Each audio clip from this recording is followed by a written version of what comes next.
के लिए हो। और जब हम इस इच्छा को जानते हैं, जब हम इस उद्देश्य को लेकर हम जब प्रार्थना करते हैं, तो निश्चय जाने उस समय हम नम्र और दीन होते हैं। हालेलुया। उस समय हम नम्र और दीन होते हैं। सबसे पहले उपवास हमारे अंदर नम्रता और दीनता और परमेश्वर के भय को लेकर आने पाए। दूसरी चीज, इसी में इज़रा कहता है, प्रार्थना करता है, और उसने अपने और अपने बाल बच्चों और अपनी समस्त संपत्ति के लिए सरल यात्रा मांगी। और हम सब जानते हैं कि हम अभी इस जंगल के रास्ते में से होके चल रहे हैं, है ना। गुलामी के देश से हम आजाद तो हो गए हैं, निकल के तो आ गए हैं, उस मिस्र की गुलामी से निकल के तो आ गए हैं, पर अभी भी हम जंगल के मार्ग में हैं। अभी हमारी यात्रा खत्म नहीं हुई है। जिस तरीके से इस्राएली लोग जंगल के मार्ग में थे, गुलामी के देश से तो निकल गए थे, पर अभी भी उस प्रतिज्ञा के देश में, उस कनान के देश में पहुंचे नहीं थे।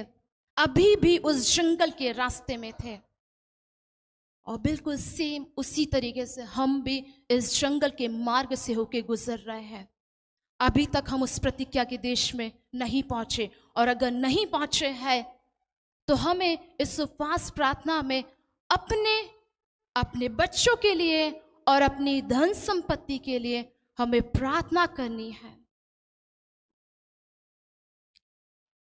अगर हम तैयार हो गए, हम मजबूत हो गए, तो हमारे बच्चे भी तैयार हो जाएंगे। हालेलुया। और जितनी खुदावंद ने हमें धन संपत्ति दी है, दौलत, शोहरत, जो कुछ भी दिया है, वो भी अपने आप सेफ हो जाएगा। अय्यूब, हम जानते हैं कि अय्यूब के 10 बच्चे थे, और परमेश्वर के सामने बड़ा धर्मी था, खरा था, परमेश्वर का भय मानने वाला, परमेश्वर का दास अय्यूब।